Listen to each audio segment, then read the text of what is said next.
If you don't play an M1 carry already, you should be. And I'm going to tell you everything you need to know to master them in this episode of Shoddy's Yap Session. And if you guys are new here, this is a series where I yap about a topic and you turn me on in the background while you do something else. Or if you really want to, you can watch the mid-gameplay. Let's get right into it. Now first, why an M1 carry? And why not a Spirit Nuker or anything else? So there's been a long debate about Spirit versus Gun, which one's better. And both sides have valid points. Gun is better at this, Spirit's better at this, or Spirit's better at early on. But the thing is, in Deadlock, a lot of the gun characters are not balanced properly in my opinion. They're balanced in a way expecting you to have average or below average aim. The good thing is if you have above average aim, the damage you do is insane compared to a Spirit character. Yes, Spirit characters do a lot of damage quickly and do a lot of damage early on to a match, but as the game scales and goes longer and longer, M1 carries dominate. That's why you'll see a character like Wraith, you don't see them whole game, they pop up and then you guys lose. You know what I mean? And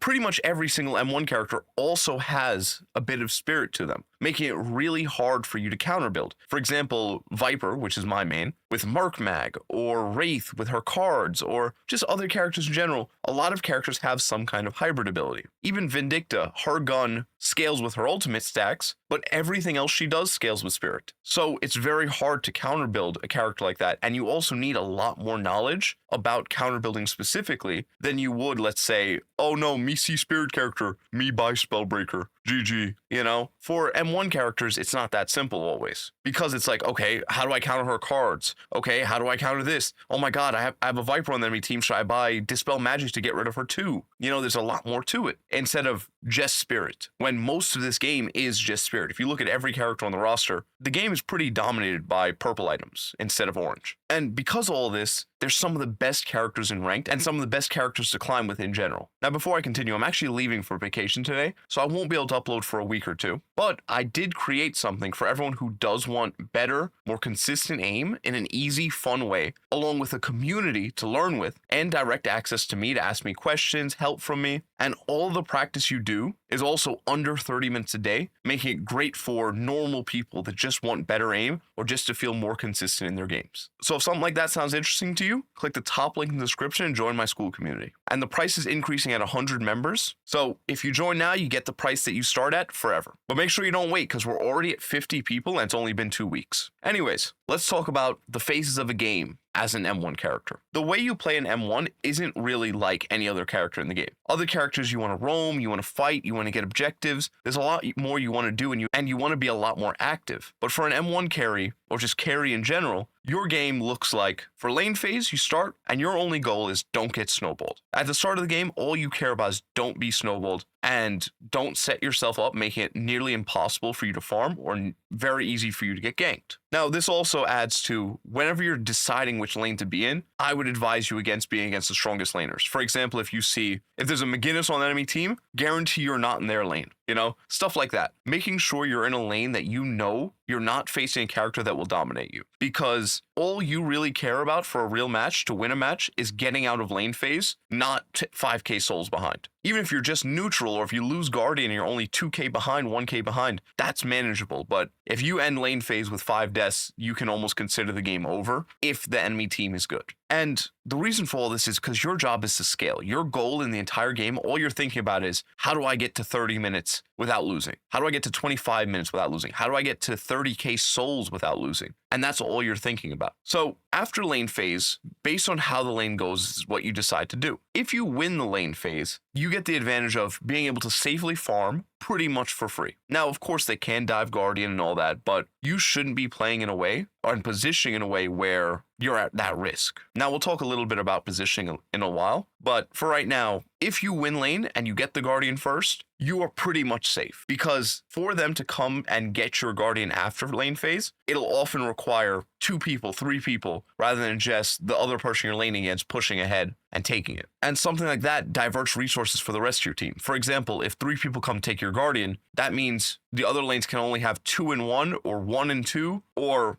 0 and 3, opening up opportunities everywhere else in the map. And as long as you don't get traded for it, it becomes worth it. Now, if you do lose lane, your job is play Walker. Play Walker as hard as you possibly can. You get extra resistances from being underneath Walker, but also near Walker there's a lot of boxes nearby. There's usually 2 to 3 camps nearby. Now, of course, it depends on what side of the map you're on and depends on how many people have taken the camps already. But you'll always have boxes. You'll always have at least 1 or 2 camps very close to you. And you have the ability to stay on your side of the map without risking much chance of dying and get to that late game scale as easily as possible. Now, the reason why I say don't get snowballed is you will have teams, especially as you climb the ranks a little bit more, you will have teams that decide to just int into your side of the map, going for picks on you because they know, oh, I hear sinners, they're probably low health, or I hear them on a camp, they're probably low health. And they're going to take that opportunity to try and kill you, get a bag off of you, and snowball you even harder. So if you aren't taking advantage of the lane phase to give you a good start and give you the ability to fight off people or at least survive engagements long enough for teammates to rotate, you're just going to lose. And honestly, if you've ever played the game and tried to farm on your side of the jungle, you've experienced it probably, where you're just kind of AFK farming, just farming like crazy, and then you look up and a Haze is Veil Walkered into your spawn. She knifes you one time, you blow up, and that's it, you know? And there's nearly no counterplay because you lost lane to her. She got 15k souls up on you guys, and now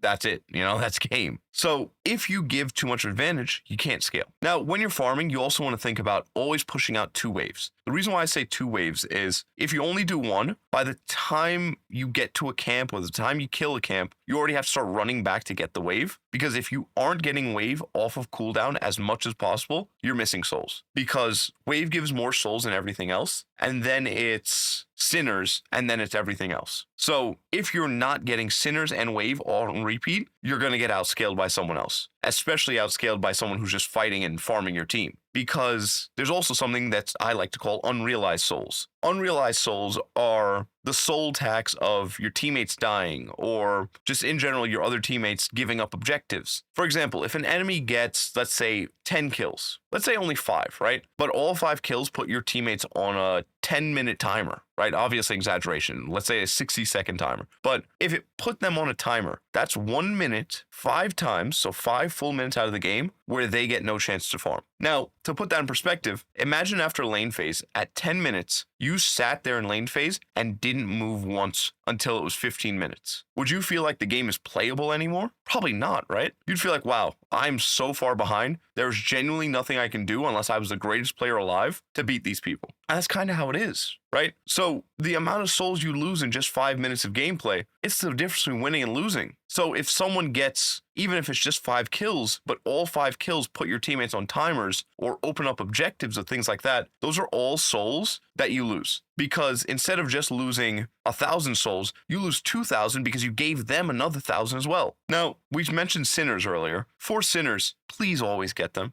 as much as possible. Second it hits 8 minutes, you want to be getting the sinners. You want to try and get it as soon as possible. And M1 carries do really well with sinners. The reason why is most of the M1 characters benefit from all the buffs. For example, fire rate's useful. For example, spirit, gun damage, magazine size, reload, cooldown, whatever. All of that's beneficial, so all the perma buffs do something useful. But let's say you're Apollo and a spirit nuker, and you get gun damage, you're like, bro, I don't care. You get fire rate, bro, I don't care. You get mag size, bro, I don't care, right? But if you get all of that on Viper, you're like, yes, we win, you know? So sinners are a gigantic buff for M1 carries especially, because no matter what buff they get, it's all extremely useful. Now, if you're gonna get doubles, please use your mic. Please beg your teammates to hover for you. Hovering just means you're in the double sinners on our side, you're getting them, and one of your teammates are nearby in case someone tries to jump you, because it will happen. And it's a terrible feeling dropping a 1k bag in double sinners, watching the enemy team carry take it, and you lose the game because they just start farming like crazy. Now, also, if you have an easy getaway, or if you're just way stronger than the person you're laning against. So an example of an easy getaway is Wraith TP or just Viper with Stam Mastery, things like that. Or if you're just super strong, I would make sure you try to invade and shut down your enemy carry. Now, if you guys are laning against each other, let's say it's a Wraith and a 7 in the same lane. Let's say you buy something like Dispel Magic and you go rush 7 side of the lane to fight him and kill him because you know you have Dispel Magic and your Wraith, which most M1 characters have very good 1v1 potential. Viper, great at 1v1s. Even her ultimate's a great 1v1 tool because you can stack Dagger, you can stack your 2 on them, and you can just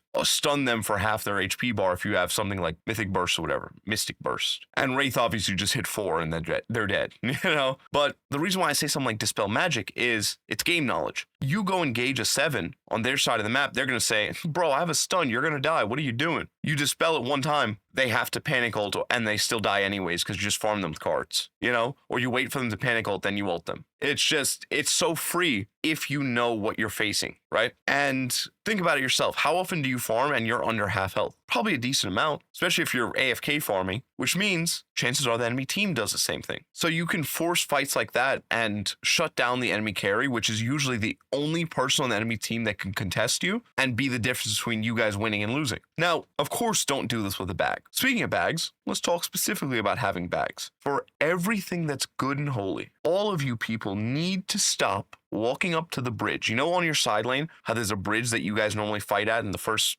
10 minutes of the match? That bridge, you should not be walking up to or past ever with a bag. Ever. Okay? Now, yes, there's nuance to it, and actually, yes, you should because, well, Shawnee, blah, blah, blah, blah, blah. You're brick 3. What are you telling me about, Shawnee, I should be walking up? You're brick. And I can actually say brick now because they made it a real rank. So you're brick 3. And you're telling me, well, actually, I can walk up. No, you shouldn't. The average player of this game should not walk up past bridge because there's so much nuance to, oh, well, are they on map here? Are they here? Are they at Sinners? Oh, what time is it in the game? So could they be at this place or could they be running boxes here? There's so much that you can know about the enemy team by purely just understanding the game. You can basically have a read on where most players in the game are at all times, especially in a higher elo lobby, purely because you have the game sense, you have the experience. So for normal people, for people that aren't doing this for their job or playing all day and all that, you probably won't know. So the best thing to follow is, I have a bag on me. I'm not going to walk past this area because I don't want to get jumped and I don't want to be sitting there crying and all I hear is fight back, fight back. It's like, it's not worth it. Just go spend the bag, then go push up. So, and bro, actually, I hear this so much. I was actually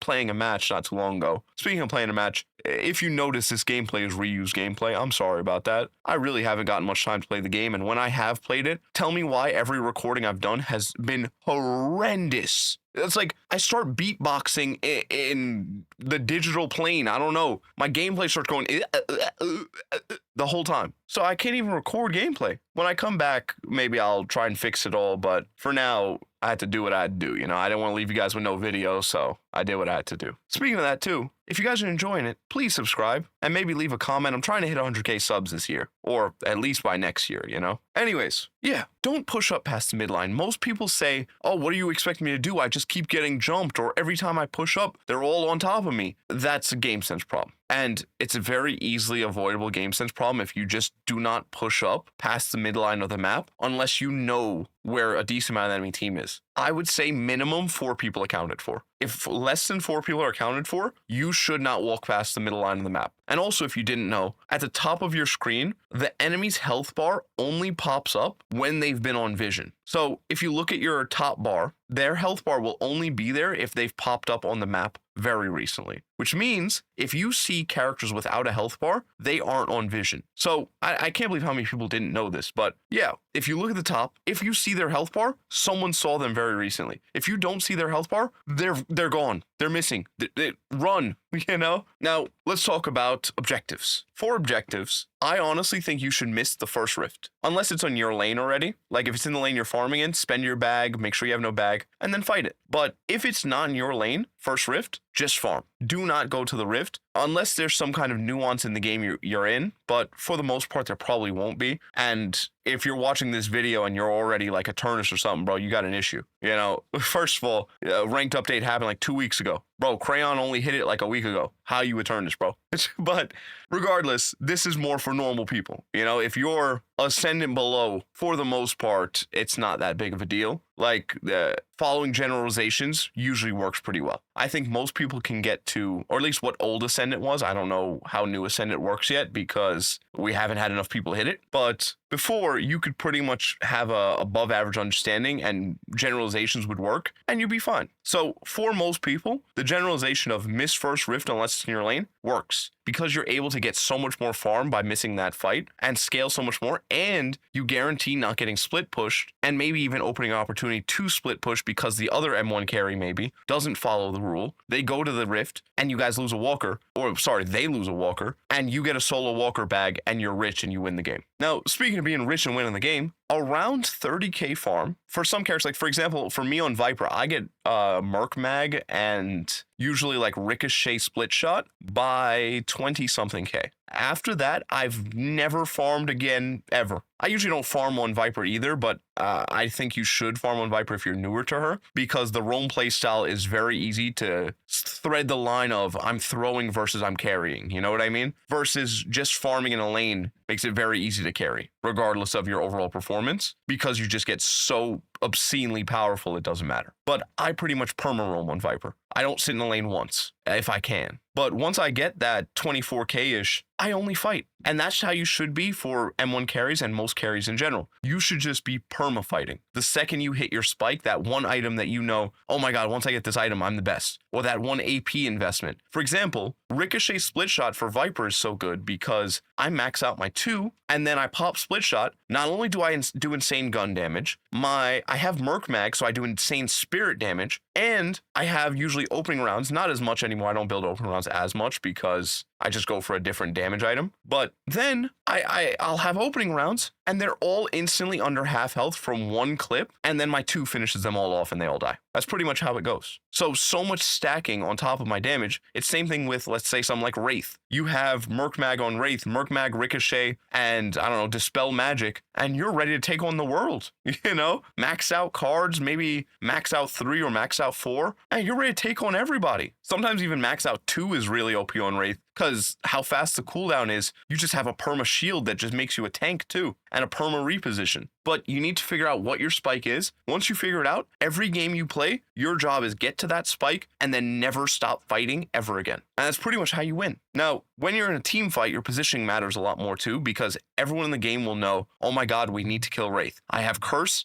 I have Phantom Strike on Mo and Krill, I have Majestic Leap on Mo and Krill, I have Lash Hold, I'll solo Lash Hold her. They'll do everything to kill you in their power. That's why Unstoppable or Indom or Dispel Magic are all such powerful things on carries, because you know the mentality of what you're facing, right? Their mentality is, wow, everyone on their team is 30k farm. Holy hell, why is Wraith 50k farm? Everyone kill her now, you know? So the way I like to think about it is like 10 or more meters behind your carry. I mean, not your carry, your front line. And if your carry's a wimp, right, they're just scared, or if you're just that strong, of course you can just frontline it and just run down people. But in general, if you have a decent frontliner, you want to stay about 10 meters behind them. If you don't know what 10 meters look like, you can go in the practice range, or when you first spawn in, you hold the Alt key and it shows you different meters. Just a few steps behind the carry, so that, let's say, Bebop Hook is a little bit harder for someone to hit, or just in general, abilities and damage that they want to hit on you, chances are they'll hit them first, or you can use them almost as a meat shield. Now, the second part of an M1 carry is your aim. And this part is the most underrepresented part, especially in Deadlock, because a lot of people just assume, well, aim doesn't matter. I just play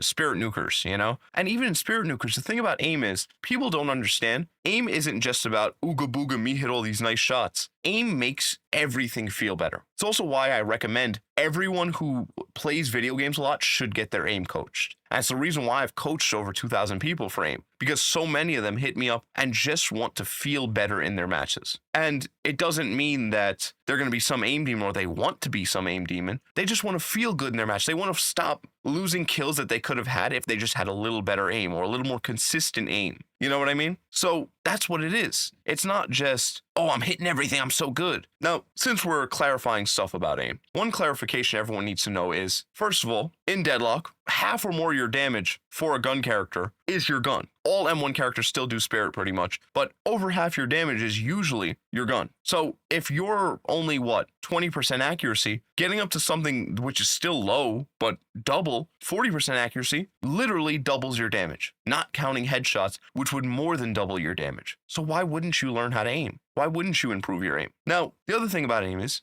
hand-eye coordination for applied to gaming. People say muscle memory and this and that. And of course, I always get a comment, someone saying something stupid like, well, actually it's both, or actually it is muscle memory. I can't sit there and explain it a million times to everybody because some people just don't want to listen.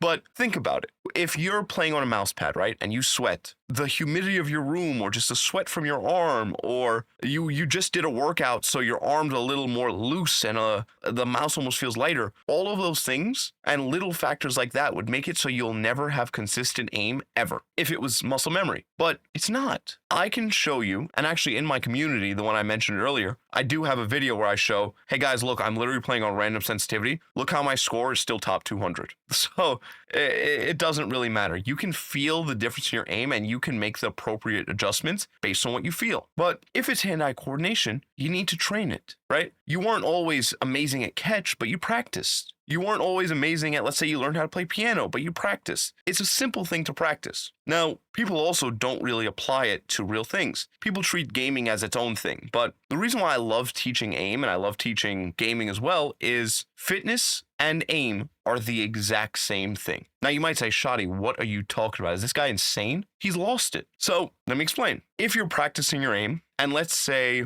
you always practice one skill last, and I'll compare it to you always do shoulders last in the gym. Are your shoulders going to be as developed as the other parts, like let's say your chest? Probably not, right? Because you always put it at the end of your program. Same thing with if you're not a newbie to working out and you try working out, but you never sleep 8 hours, you never drink enough water, you don't ever progressively overload, you don't do any of those things, are you going to put on muscle? Probably not, right? Or such a negligible amount that it doesn't really do much. But if you applied it to gaming, people always assume, oh, well, I could sleep 6 hours, I can eat terrible, I can never go outside, I can never drink water, and, oh, well, why is my aim inconsistent? Why did I play Deadlock so bad today? What are we talking about? What do you mean? It's like you can't treat gaming as its own thing. It's all the same. There were actually studies. I actually go over these studies a lot in my channel. But one of the studies were about the difference in age gap for reaction time and the difference in sleep difference for reaction time. And it showed that a 20-year-old to a 60-year-old is only about 50 milliseconds, which is nothing. But the difference between the reaction time of someone who slept 6 hours versus 8 is closer to 100 milliseconds on average. I want you guys to understand that. It is worse to get 6 hours of sleep than to age 40 years for your reaction time. And you still see people that sleep 4 hours and think it's okay, right? Gaming is a skill like any other, and you need to treat it like that. You need to worry about your health. No, I don't mean to just sit there and like lecture you about, guys, go get a job, go outside, touch grass, you know?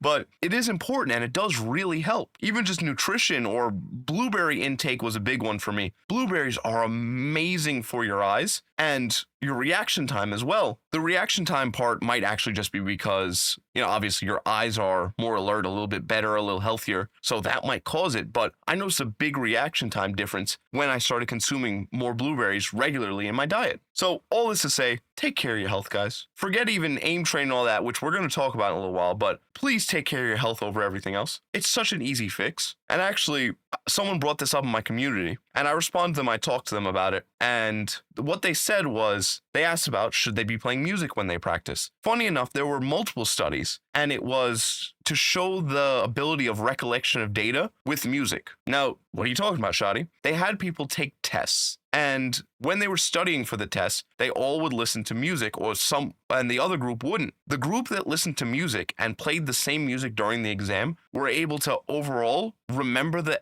data much better than the group who didn't. And you guys can experience something like this for even when you're training aim. When you're training your aim, that flow state kind of thing, and that almost like try hard playlist kind of thing, that does actually work. It has merit to it, where music can almost get you into the same zone as you are when you're practicing. So TLDR, if you're practicing on any skill, having some sort of playlist that you have specifically for that genuinely is beneficial. So if you ever want to practice your aim or practice Deadlock, having a routine or a playlist that you always play when you're doing it is extremely beneficial. Anyways, enough science stuff, health stuff, all that. Let's talk about aim. Now, for this video, you don't need to know about all kinds of aim. I have other videos for that, and like I said, I have my community for that if you decide to really take it to the next level. But every single M1 hero is a tracking hero. can't actually think of a single one that isn't. Geis is technically, but she's more of a frontline than an M1 carry, honestly. But every single M1 carry is a tracking hero. What does tracking mean? It means you have an automatic gun that you shoot and you have to stay on target the entire time. Now, when I say that to people, they think it's easy, or they just think, whatever, me click, me shoot. Now, the thing is, in the 2,000 plus people I've coached, I would say about maybe, honestly, under 1% of them that are able to draw straight lines perfectly. Now, you might say, bro, I can draw a straight line. No, you can't. I will pay you. I won't actually pay you, but I will pay you to join and prove to me you can, and tell me you haven't been aim training a decent amount of time in your life. You can't. Most of you can't. And